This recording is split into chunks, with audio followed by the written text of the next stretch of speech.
processo e o trajeto de Bantraja está continuar.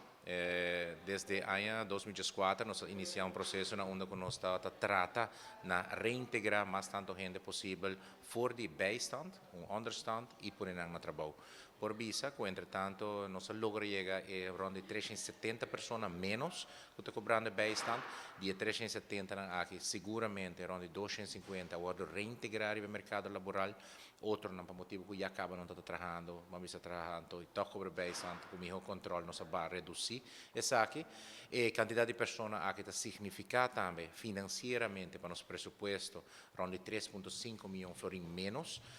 que é processo e projeto Bantraja está encerrar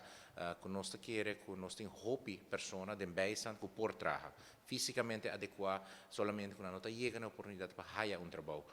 Junto com o Departamento de Labor, Departamento de Progresso Laboral e Departamento de Seguridade Social, nós aconselhamos assessment pouco mais estricto de pessoas que estão para um bijstand, mas que fisicamente por trabalhar. Nós temos uma comunidade de gente valente, nós está estimulando uma comunidade para gente valente e de caso que por visa que pouco a pouco nós está continuando com o processo importante aqui. Importante não somente para o governo, para o aspecto financeiro, mas importante também para pessoas mesmas, que de caso aqui,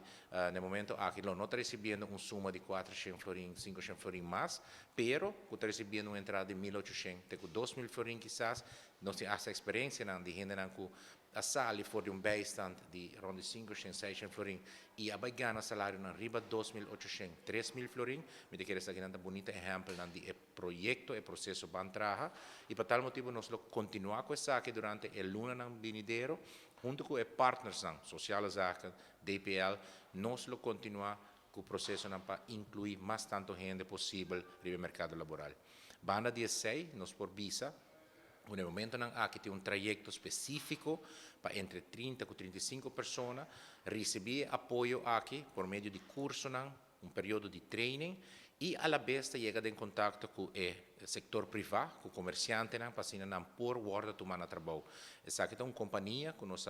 vai ter um contrato com ele que nos ajuda a pessoas aqui com motivação, com training, com curso, pero bana de sai também está ponendo em contato com a companhia onde nós vai começar a trabalhar e no momento que nós temos um emprego fijo, por isso que nós está reintegrando gente diretamente fora do bijstand no mercado laboral. Com o impulso aqui, nós queremos mirar mais gente no trabalho, mas quer dizer a meta primordial do Ministério aqui, como Ministério do Labor, para mim é essencial para seguir estimular a participação de pessoas de bijstand no mercado laboral, pessoas desempleadas no mercado laboral, uma pessoa com certa limitação também, que por trabalhar, nós queremos motivar também para chegar a um emprego e criar oportunidades melhores para nós.